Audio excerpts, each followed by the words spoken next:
Hello students, आज हम लोग की सेकेंड क्लास है इंसुलेशन चैप्टर पे। इस क्लास पे हम लोग बात करेंगे perimeter of different plane figures के बारे में। अब प्लेन फिगर्स हमने पिछली क्लास में देखा है कि प्लेन फिगर्स क्या होते हैं। ऐसे फिगर्स जो हमारे प्लेन में होते हैं, प्लेन मतलब जो 2 डायमेंशनल होते हैं, उन फिगर्स को हम क्या कहते हैं, वो फिगर प्लेन में है। ठीक है, फिगर्स इन प्लेन। तो आज हम लोग बात करेंगे उनकी पेरीमीटर के बारे में। पेरीमीटर हमने पिछली क्लास में जाना कि पेरीमीटर क्या होता है, तो एक बार चलिए उसको रिवाइज करते हुए पेरीमीटर के बारे में, अलग अलग फिगर्स का पेरीमीटर क्या होता है, कैसे निकालते हैं, उसके बारे में बात करेंगे। फिर उससे रिलेटेड कुछ क्वेश्चन हम लोग देखेंगे, एक आध एग्जाम्पल देखेंगे। तो चलिए बात करते हैं पेरीमीटर की।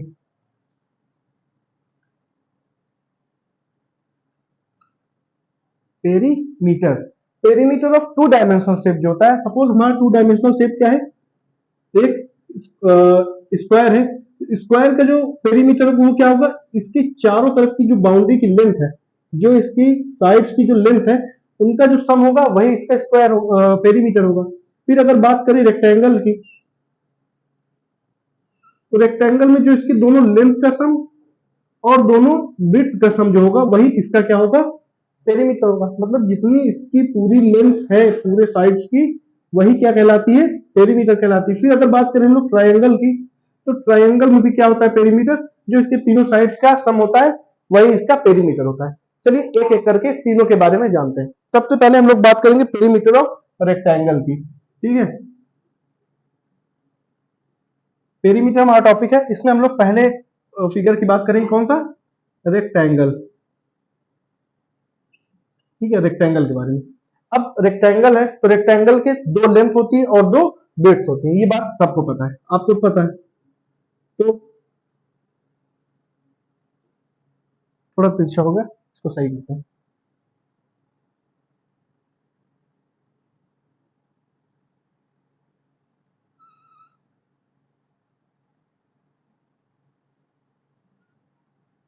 ये क्या है, एक रेक्टेंगल है। रेक्टेंगल की हम लोग साइड का नाम रखते हैं A, B, C and D. ठीक है, अब मैंने आपको बताया कि पेरीमीटर ऑफ रेक्टेंगल जो होता है वो क्या होता है, पेरीमीटर ऑफ रेक्टेंगल सारे साइड्स का सम। ठीक है, तो पेरीमीटर ऑफ रेक्टेंगल देखिए,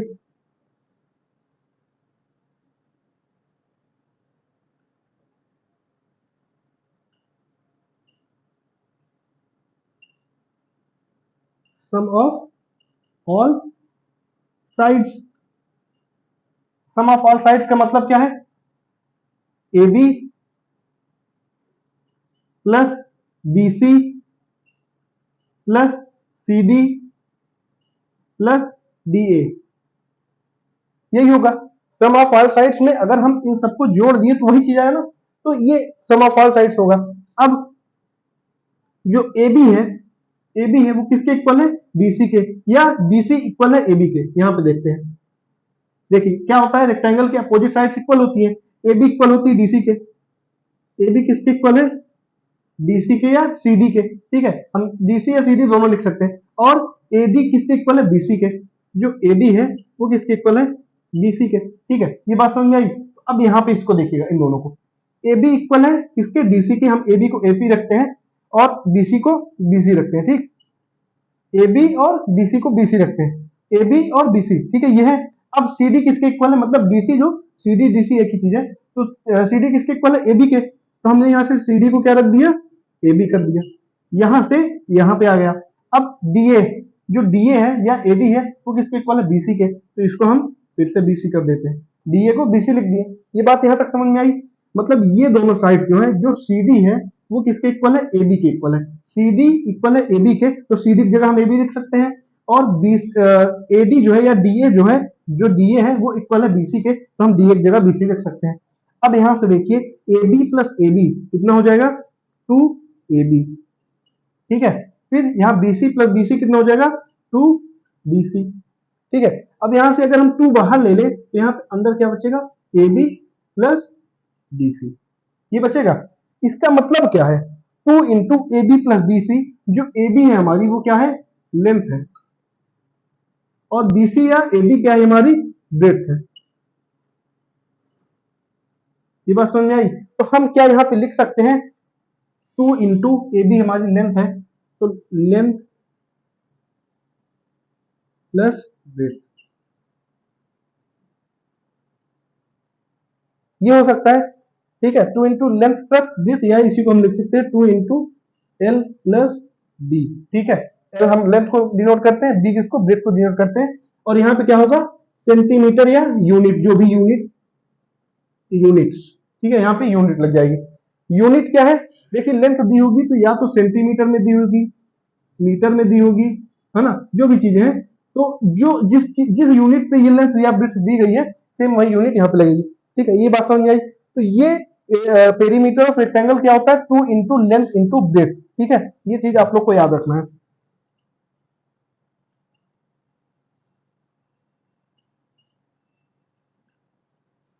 पेरीमीटर ऑफ रेक्टेंगल क्या होता है, 2 इंटू लेंथ इंटू ब्रेथ, या 2 इंटू एल प्लस बी। बहुत आसान सा क्वेश्चन है, तो आप लोग स्क्रीनशॉट ले सकते हैं इसका, ठीक है। क्वेश्चन क्या है, ये आपका कॉन्सेप्ट है, इसका आप स्क्रीनशॉट ले लीजिए। रेक्टेंगल की बात हुई, रेक्टेंगल के हम पेरीमीटर कैसे निकालते हैं, ये बात समझ में आ जाएगी आपको, ठीक है। यहाँ समझ में आया। तो ये हमारा फॉर्मूला है पेरीमीटर ऑफ रेक्टेंगल टू का, 2 इंटू एल प्लस बी, या 2 इंटू लेंथ प्लस ब्रेथ, ठीक है। तो ये फॉर्मूला आ गया। अब आगे चलते हैं, पेरीमीटर ऑफ स्क्वायर की बात करते हैं।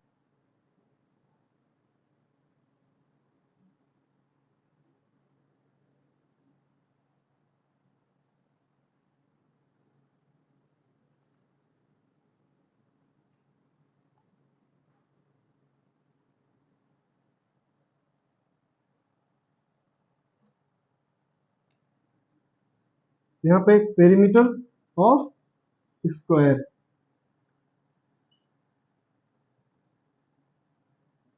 स्क्वायर क्या होता है, स्क्वायर ऐसा फिगर है, टू डायमेंशनल फिगर है, जिसके चारों साइड्स क्या होती हैं, चारों साइड्स इक्वल होती हैं।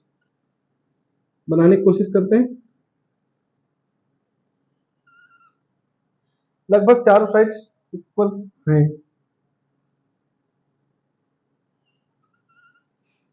ठीक है। यहाँ समझ में आया, ये क्या है, हमारा स्क्वायर है। स्क्वायर को नाम दे दे ए, बी, सी और डी। यहाँ पे चार चार साइड्स इक्वल होती है, चारों एंगल इक्वल होते हैं। तो ऐसे फिगर्स जिनके चारों साइड्स इक्वल होती है, चारों एंगल्स इक्वल होते हैं, वो फिगर्स हमारे रेगुलर फिगर्स कहलाते हैं, ठीक है। तो ये हमारा स्क्वायर है। अब पेरीमीटर ऑफ स्क्वायर क्या है, पेरीमीटर ऑफ स्क्वायर की बात करें तो पेरीमीटर ऑफ स्क्वायर होता है सम ऑफ ऑल साइड्स, वही होगा जो पहले था, है ना। सम ऑफ ऑल साइड्स मतलब जो इसकी साइड्स है उन्हीं का सम, स्क्वायर वही होगा हमारा पेरीमीटर। तो सम ऑफ ऑल साइड्स में हम देखेंगे इसकी साइड्स क्या क्या है। सम ऑफ ऑल साइड्स में A B plus B C plus C D, sorry, C D plus D A, ये चारों साइड्स हैं जिनको हम ऐड कर रहे हैं, तभी हमारा सम ऑफ ऑल साइड्स हुआ। अब यहाँ पे देखिए एक कंडीशन ये है, ए बी इक्वल है किसके, बी सी के, ये इक्वल है सी डी के, और ये इक्वल है डी ए के। मतलब क्या है, चारों साइड्स इक्वल है, तो हम डी ए को ए बी कह सकते हैं, सी डी को ए बी कह सकते हैं, बी सी को ए बी कह सकते हैं। ये बात समझ में आई। तो हम इसको लिख सकते हैं A B plus A B plus A B plus A B, ये क्या होगा, 4 ए, 4 ए बी, सॉरी क्या, 4 ए बी। ये हमारा क्या आ गया, यूनिट्स। ये क्या आ गया, perimeter of square 4 A B. अब सपोज हमने इसकी जो लेंथ ली थी एक साइड की, वो हमने ली थी ए सेंटीमीटर या ए यूनिट्स। कितनी थी, ए यूनिट।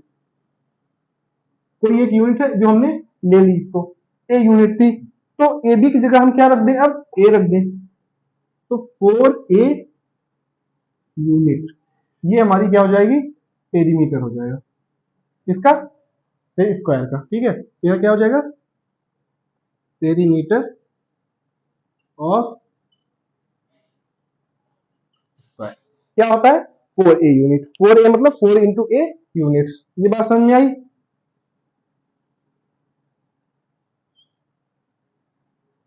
ठीक है, तो ये हमारा क्या हो जाएगा, पेरीमीटर ऑफ स्क्वायर। इसका भी आप स्क्रीनशॉट ले लीजिए, ठीक है। तो स्क्वायर के केस में भी आपको समझ में आ गया होगा, जहां तक की बात है, जहां तक मुझे लगता है, ठीक है।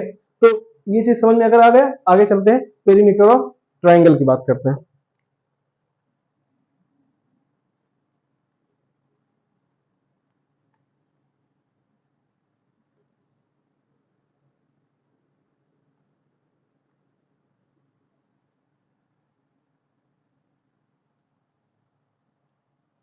देखिए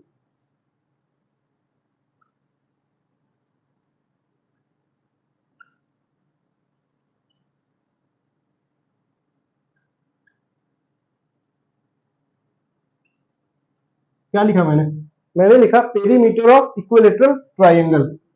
अब इक्विलेटरल ट्राइंगल क्या होता है? इक्विलेटरल ट्राइंगल एक ऐसा ट्राइंगल होता है जिसकी तीनों साइड्स क्या होती हैं? इक्वल होती हैं। ठीक, क्या होती है? तीनों साइड्स इक्वल होती हैं। ठीक है, मतलब जो तीनों साइड्स दी रहेंगी वो इक्वल होगी। ये अगर ए सेंटीमीटर है या ए यूनिट्स है,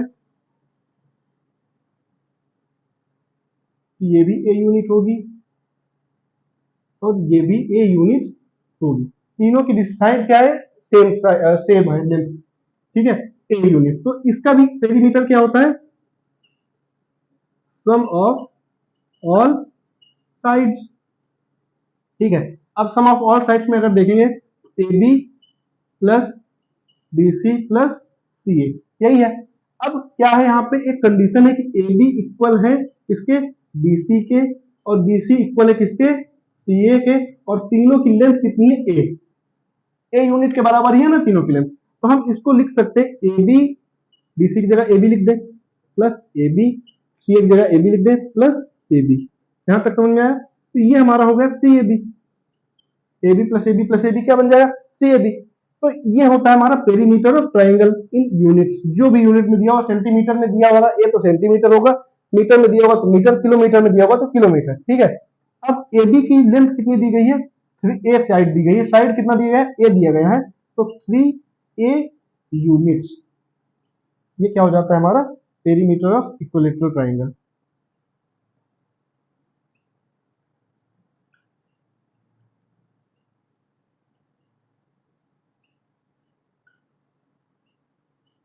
पेरीमीटर ऑफ इक्विलेटरल ट्राइंगल। ठीक है, तो इसका भी आप लोग स्क्रीनशॉट ले लीजिए, इससे क्लियर रहेगा। ठीक है, यहां तक बात समझ में आई? तो अगर आपको पेरीमीटर वगैरह समझ में आ गया है, अब हम लोग एक एक क्वेश्चन कर लेते हैं, एक आध क्वेश्चन कर लेते हैं इनसे रिलेटेड, जिससे आपको पेरीमीटर बहुत आसानी से आ जाए। क्वेश्चंस कैसे लगाया जाता है उसके बारे में भी आपको पता चल जाए।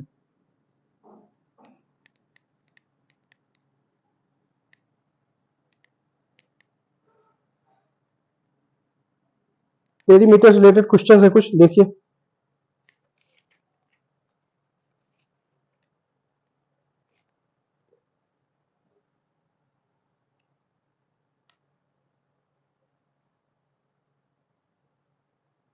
एक फिगर बना हुआ है,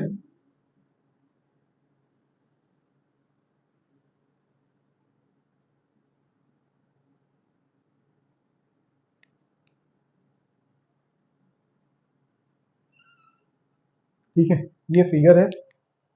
अब इसमें साइड्स दी गई हैं कितना? 1 सेंटीमीटर। यहाँ कितना दिया है? 4 सेंटीमीटर। ये दिया हुआ है 0.5 सेंटीमीटर। ये भी कितना दिया हुआ है? 0.5 सेंटीमीटर।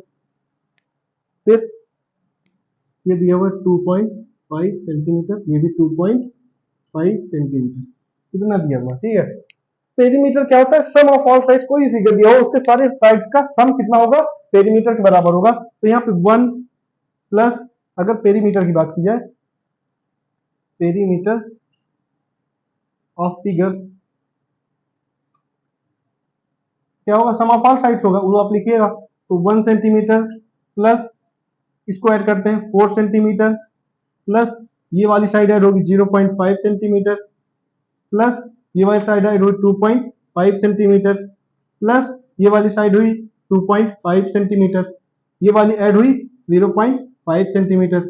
एक साइड बच रही है हमारी ये वाली, जो कि इसके इक्वल होगी, 4 के इक्वल होगी, तो ये भी 4 सेंटीमीटर। ठीक है, अब अगर इतना हो गया है तो 4 1 5 5, ये हो जाएगा 3, और 5 3 हो जाएगा 8 8 8 3 हो जाएगा 11 11 4 हो जाएगा 15 सेंटीमीटर। तो यहां से क्या हो गया? ये हमारा पेरीमीटर आ गया। कितना आ गया? 15 सेंटीमीटर। ठीक है, तो ऐसे पेरीमीटर निकाल सकते हैं। अब एक वैसा क्या करते हैं हम लोग, पेरीमीटर ऑफ ट्रायंगल वगैरह की बात करते हैं। ये क्वेश्चन बहुत इजी था, इसलिए मैंने आपको बताने के लिए कर दिया कि कैसे करते हैं इनको, तो आप समझ गए होंगे। तो जो भी फिगर दिया है उसके सारे साइड्स का सम कर देना है तो फिगर आ जाएगा। एक क्वेश्चन कह रहा है a lid of rectangular box of side 40 centimetre and 10 centimetre is sealed all around with tape, find the length of tape required.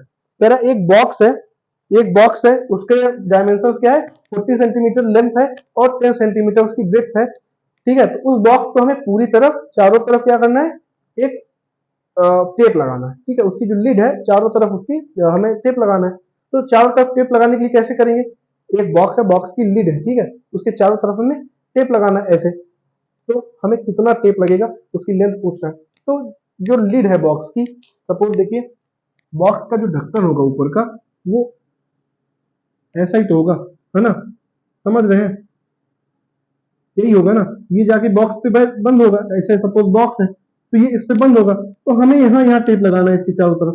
तो वो कितना लगेगा टेप, ठीक है, समझ रहे हैं, ये क्या है, रेक्टेंगुलर बॉक्स है, समझ रहे हैं। तो क्या दिया है, उसके डायमेंशन दिए हैं, कितना दिया हुआ है, डायमेंशन 40 सेंटीमीटर लेंथ दी गई है और 10 सेंटीमीटर क्या दिया है, इसकी ब्रेड्थ दी गई है, समझ गए। अब बोल रहा है कि पेरीमीटर हमें निकालना है, पेरीमीटर निकालना है, इसका टेप टेप जो लगा, टेप की लेंथ कितनी लगी, तो टेप की पूरी लेंथ अगर निकालनी है हमें तो उसके लिए हमें इसका पेरीमीटर निकालना पड़ेगा।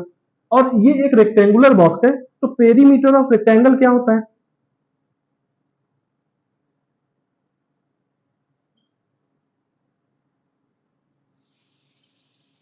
वो होता है 2 इंटू एल प्लस बी, यही होता है, 2 into length into breadth, length plus breadth.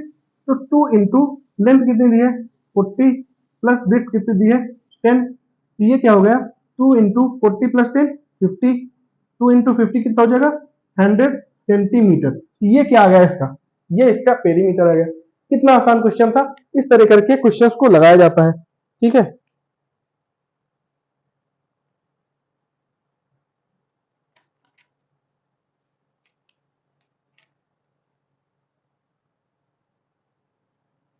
अब एक क्वेश्चन और समझिए, क्वेश्चन ये वाला क्वेश्चन जो है ये बहुत ही ज्यादा इंपॉर्टेंट क्वेश्चन है, इसको सिर्फ आपको समझना है। ये क्वेश्चन हर एक तरह के एग्जाम में ज्यादातर पूछा जाता है, और अगर कोई मेंसुरेशन का चैप्टर है और ये क्वेश्चन ना आए, ये तो इम्पॉसिबल है कि ये क्वेश्चन ना आए, ठीक है। तो इसको समझिएगा, ये क्वेश्चन क्या कह रहा है, find the cost of fencing a square park for side 250 metres at the rate of 20 metres at the rate of 20 rupees per metre. मतलब कह रहा है कि एक क्या है, स्क्वायर का पार्क है, क्या है स्क्वायर पार्क है, स्क्वायर पार्क है तो उसकी चारों साइड बराबर होगी, ठीक है। अब कह रहा है उसका साइड का लेंथ दिया गया है, एक साइड कितनी दी गई है 250 मीटर दी गई है, ठीक है, ये जो साइड दी गई है वो क्या दी गई है 250 मीटर दी गई है। और कह रहा है कि एक साइड हमें इसको पूरे जो स्क्वायर का पार्क है इसको फेंस करना है, फेंस करना है मतलब इसमें तार बांधनी है चारों तरफ। तो तार हम क्या करेंगे, इसके चारों बाउंड्री बांधेंगे, मतलब हम इसके पेरीमीटर में बांधेंगे, ठीक है। तो पेरीमीटर में बांधेंगे तो उसका कुछ पैसा आ रहा है, कितना पैसा आ रहा है, एक मीटर को अगर हम फेंस करते हैं, सपोज 1 मीटर इतना है और इतने को फेंस करते हैं, तो इतने को फेंस करने का रेट कितना आ रहा है, वो आ रहा है ₹20 पर मीटर। कितना आ रहा है ₹20 पर मीटर रेट आ रहा है, एक स्क्वायर एक मीटर को फेंस करने का, ठीक है। 1 मीटर फेंस करने का रेट कितना है 20 पर मीटर, तो ये रेट है हमारा, पैसा इतना लग रहा है। तो टोटल पूरे को फेंस करने में कितना लगेगा, तो सबसे पहले हमें क्या करना है, सबसे पहले इसका हमें पेरीमीटर निकालना है, ठीक है। तो पेरीमीटर ऑफ स्क्वायर क्या होता है,